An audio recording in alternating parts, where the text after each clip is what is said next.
Здравия всем слушателям, подписчикам моего канала. В этом видео предлагаю поговорить про четвертого всадника апокалипсиса, а именно про знаменитую комету 3I Atlas.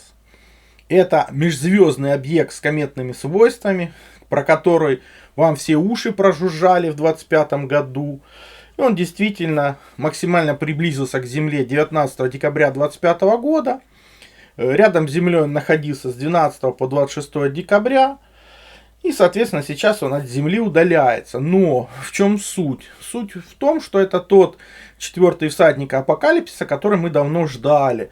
И, соответственно, он и в прошлые разы приносил множество проблем Земле. И в этот раз тоже очень много проблем нам приносит. Потому что пока мы не начнем связывать события космоса с погодой, которая происходит на Земле, мы никогда не сможем ее предсказывать. А именно ураганы, вторжение циклонов с низкими температурами длительно. Это как раз последствия прохождения комет рядом с Землей, в том числе и этого Атласа. Именно поэтому погода не бывает похожа один год на другой, потому что вмешивается дополнительный фактор, а в нашем случае это очень ответственный фактор четвертого всадника апокалипсиса. Дело в том, что уже прошло 2 года, все ссылки и материалы у меня есть на канале, переходите, смотрите, где, собирая материалы исследований, мне удалось установить, что присутствует комета-убийца цивилизаций. И прежде чем она наносит удар, приходят 4 всадника апокалипсиса. Фактически это другие кометы, предвестники этого конца света. То есть все, что вы знаете в религии как конец света, страшный суд, это как раз встреча с большой кометой.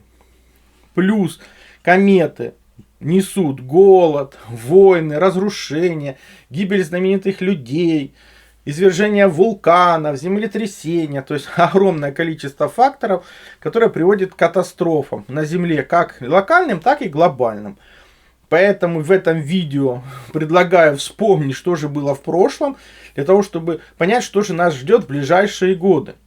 Потому что тот, кто не понял свое прошлое, вынужден переживать его снова и снова. Проблема в том, что с Атласом мы уже встречались. Это был первый всадник апокалипсиса. Он подошел к Земле тоже в декабре 2019 года. Назывался просто Атлас, но именно после него мы получили коронавирус. Глобальный удар по Земле. Нам говорят, что это просто так просто совпало. Нет, это не просто так, это как раз первый всадник апокалипсиса. И мы уже встречались и с этим Атласом, и встречи были, мягко говоря, малоприятные. Плюс исследователи говорят, что Атлас как-то связан с большой кометой, которая подходила к Земле в 1844 году. Многие исследователи тоже обращают внимание про большие проблемы в 19 веке на Земле. И оказывается, они опять же причина кометы. И говорят, что эта комета, она отделилась от более крупной кометы. Комета Атлас впервые была зафиксирована автоматической системой отслеживания удара по Земле 28 декабря 2019 года. А до этого мы, кстати, с ней встречались в 747 году до нашей эры. Соответственно, а что же там происходило? Давайте почитаем. О катастрофе, которая произошла в 8 веке до нашей эры, свидетельствуют еврейские источники. Напоминаю, 8 век до нашей эры, это как раз проход кометы Атласа. Может, она его и совершила, эту катастрофу. Катастрофа произошла в день похорон царя Ахаза. Это было потрясение Земли. Земная ось сместилась или наклонилась. И заход Солнца наступил на несколько часов раньше. Это космическое потрясение описано в Талмуде, в Мидрашиме и упоминается отцами церкви. День укоротился, внимание, на 10 градусов. Весеннее и осеннее равноденствие сместилось на 9 дней. Это не просто катастрофа, это глобальная катастрофа. И это всего лишь 8 век до нашей эры. Про что мы сегодня фактически ничего не знаем, почему нужны новые исследования. Но повторяю, если бы она была такая одна, вот эта комета Атлас просто, а это как раз она принесла первого всадника апокалипсиса, который нес что? Корону. Корону он нес, а уколы это как раз символ стрел. То есть я делал об этом видео, перейдите, посмотрите, потому что мы уже встретили первого всадника и второго, который несет войну. которого мы как раз видели в 22 году, это был второй всадник апокалипсиса, опять же принес усиление боевых действий. Он второй конь апокалипсиса, который несет войну. За ним следует третий конь, который несет голод. То есть резкий рост цен на продукты питания. Не знаю, как у вас, но у нас с 24 года действительно вымерзают сады, урожая очень мало. 24 год в этом плане был вообще очень тяжелый. 25 чуть полегче. Посмотрим, что будет в 26-м, потому что зимой все вымерзало, а летом все засыхало. То есть, действительно, цены на продукты питания резко выросли не только в нашем регионе, а в принципе по миру. И подобная тенденция будет ухудшаться, потому что за третьим всадником, который несет голод, по факту увеличения цен на продукты питания как минимум, следует четвертый. И вот эта комета 3I Atlas, это и есть четвертый всадник апокалипсиса. Что он там несет? И когда он снял четвертую печать, я услышал голос четвертого животного, говорящего: «Иди и смотри». И взглянул я, и вот конь бледный, и на нем всадник, который имя Смерть. И ад следовал за ним. И дана ему власть над четвертую частью земли, умешлять мечом и голодом, и мором, и зверями земными. Ну, здесь можно порадоваться в кавычках, что это охватит примерно четверть земли. То есть, а почему четвертый всадник самый неприятный? Потому что он несет все вместе. То есть, он несет и мор, то есть эпидемии, он несет как бы и болезни, и войну, и голод, и, соответственно, продолжение увеличения цен на продукты питания. Поэтому он олицетворяет смерть, то есть все вместе уже соединилось. Но это все еще не все, потому что вот он как раз появился накануне 26 года, и предположительно действовать он будет с 26 по 28-30 год.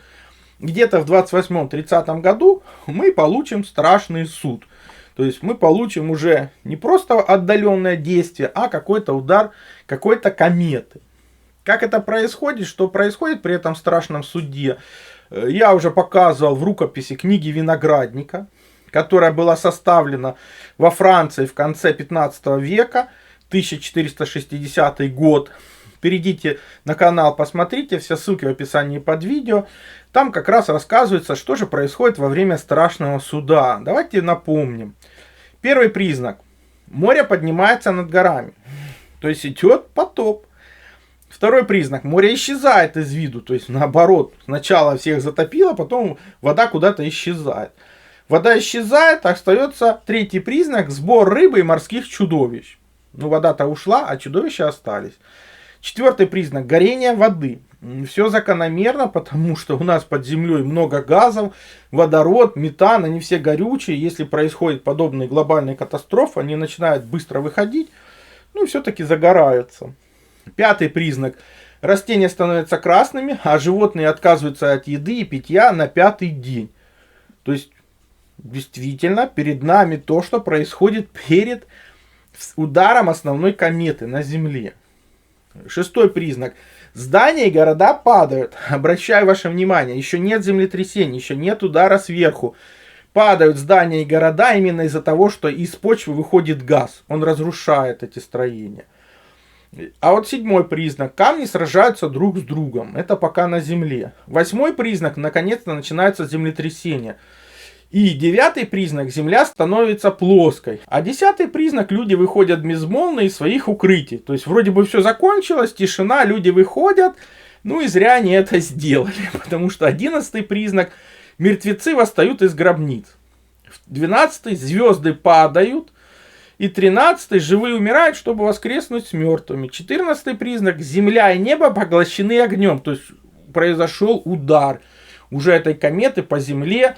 На землю падают ее осколки. Все горит. И 15-й признак. Солнце и луна ждут его пришествия. То есть произошел страшный суд. Удар кометы по земле. Это описывается, как оно было в предыдущие разы. Друзья, вы знаете, что я давно сотрудничаю с брендом Synthesit. И главный продукт имеет фантастические свойства, подтвержденные исследованиями известных ученых и НИИ, и отзывы сотен потребителей, среди которых также есть известные люди. Однако хотел бы обратить ваше внимание, что у них также есть большая линейка различных добавок, которые хорошо показали себя в сочетании с синтезитом. Например, синтезит сердца-сосуды с куркумином. Он имеет мощнейшее противовоспалительное и антиоксидантное действие. Синтезит иммуноактив с водорослью фукус, которую называют секретом японских долгожителей. Синтезит суставы и синтезит коллаген – отличные препараты для профилактики проблем с суставами. Все эти продукты можно купить на сайте Синтезит или на маркетплейсах. И потом приходит спасение, потому что как раз книга Апокалипсиса описывает события, которые предшествуют второму пришествию Христа на землю. Согласно записанным пророчествам Библии. И они будут сопровождаться многочисленными катаклизмами, бедствиями. Поэтому слово апокалипсис часто употребляется как синоним конца света или катастрофы планетарного масштаба. То есть страшный суд, конец света или апокалипсис — это как раз удар кометы по Земле, где происходит глобальная катастрофа. Почему именно на предыдущей картинке мы видели Иисуса с мечом? То есть он придет уже не спасать, а судить. А почему с мечом? Это мы видим на рисунке кометы 1527 года, 11 октября, 4 часа ночи. Эта комета была замечена в Вестрихе в 5 часов вечера. Затем она исчезла. То есть у нее был чрезвычайно длинный хвост, желто-красный. На фоне была похожа голова с согнутой рукой. В руке у нее был меч и, соответственно, какие-то 3 большие звезды, которые выпускали шлейф пыли. То есть это даже не одна комета, а комета плюс ее части, которые разрушились. Отсюда вот такие вот интересные эффекты.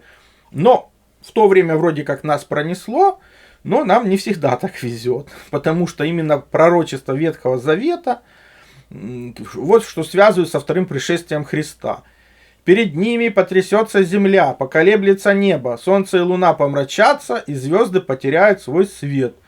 И Господь даст глаз свой перед воинством своим, ибо весьма многочисленный полчища его и могуществен исполнитель слова его. То есть перед нами как раз идет рассказ, что происходит при ударе кометы, как кометное вещество попадает в атмосферу, и, соответственно, и солнце, и луна теряют свой цвет, звезды падают с неба на землю, и происходит много неприятных, скажем так, последствий на земле.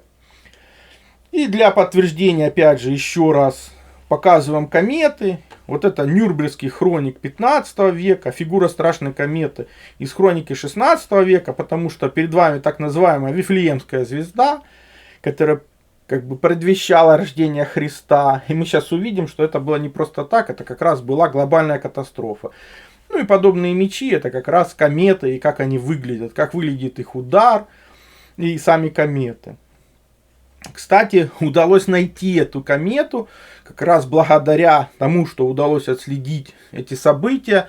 И комета — убийца цивилизации, как я в прошлых видео показал по накопленным материалам, она известна как Большая комета 1680 года или комета Кирха. Также она называется комета Ньютона.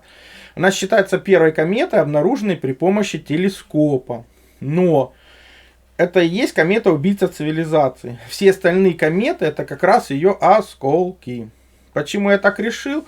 Давайте почитаем английского астронома, который утверждал, что потопу причиной была кометный хвост. Комету, которая была видна в 1680 году, посчитает он за ту же, которая была примечена в 1106, в 532 годах и во время кончины Юлия Кесаря за 44 года до Рождества Христова.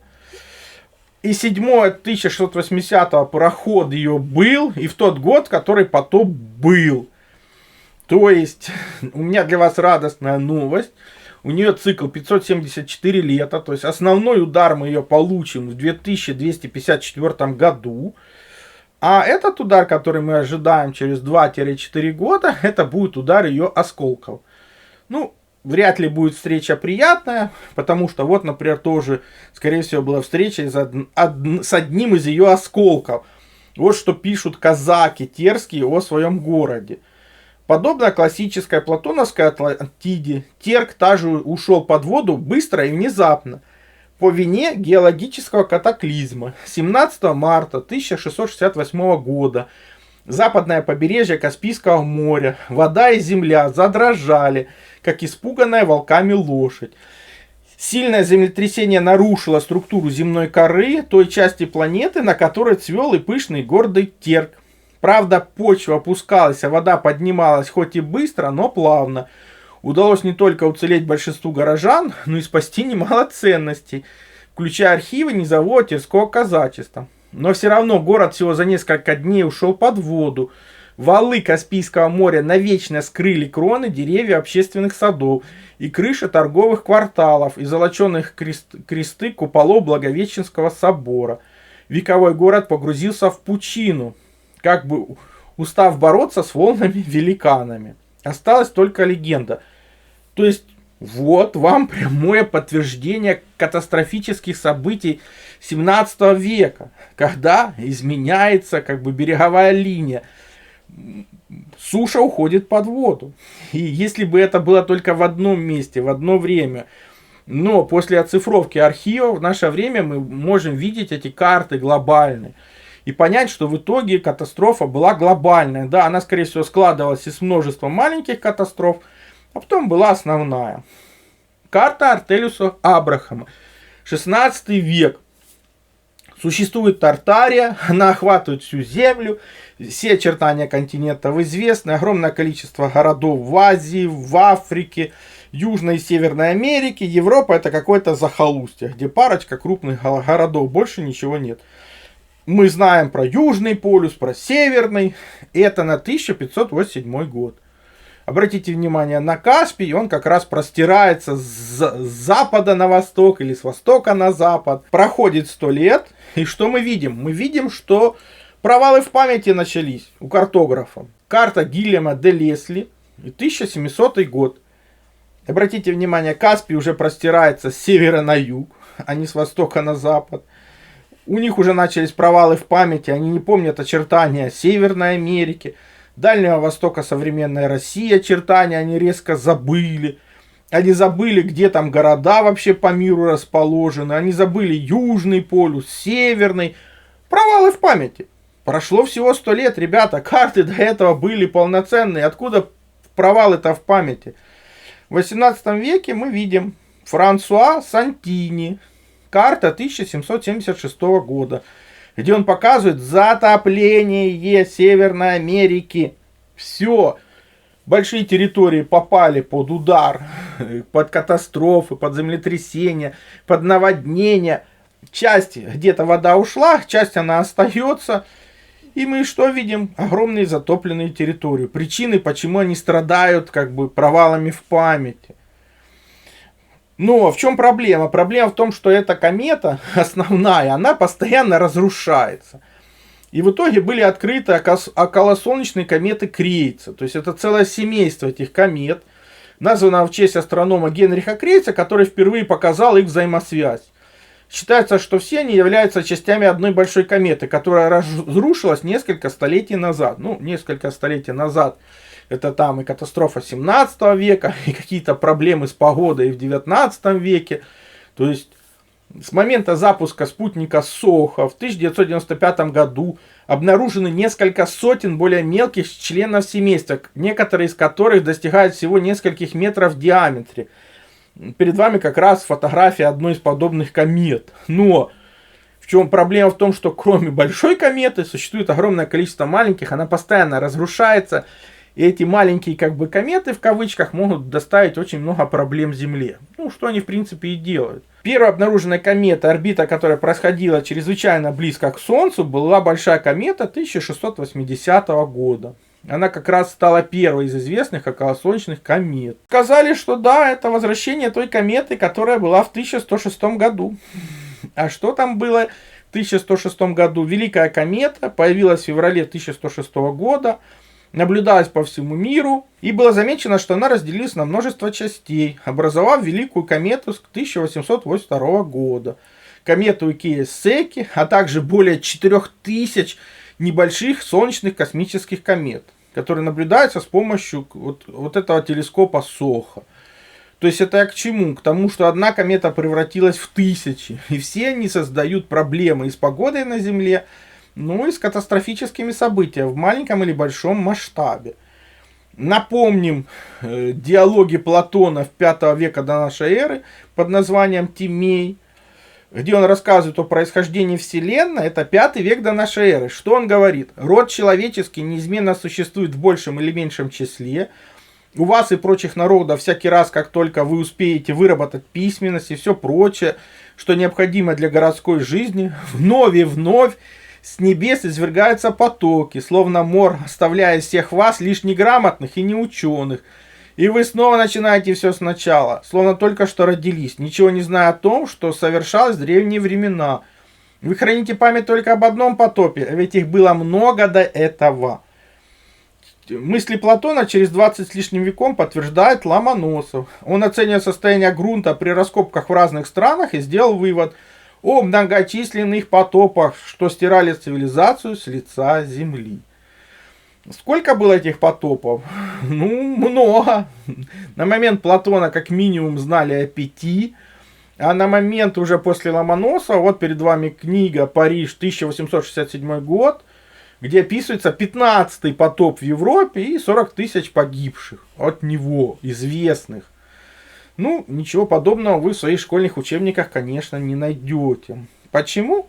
Потому что народ, не знающий свое прошлое, не имеет будущего. Для того, чтобы это будущее иметь, как раз надо собирать здравомыслящих людей, собирать информацию, данные, понимать, что же происходило, когда, как.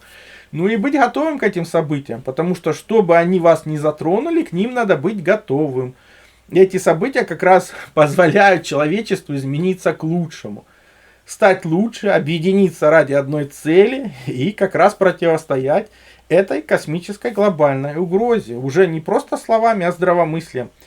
Поэтому, когда спрашивают, долго ли ждать изменений к лучшему, если ждать, то долго. Надо меняться к лучшему, подключать новых исследователей, собирать эту информацию и готовиться к возможным событиям. Будем надеяться, что они не произойдут, но предупрежден, значит вооружен, готов к этим событиям, которые еще произойдут в будущем, потому что если они не произойдут сейчас, они все равно повторятся. Ну, помните, повторение мать учения, но информация с первого раза никогда не усваивается. Смотрите видео столько раз, сколько нужно.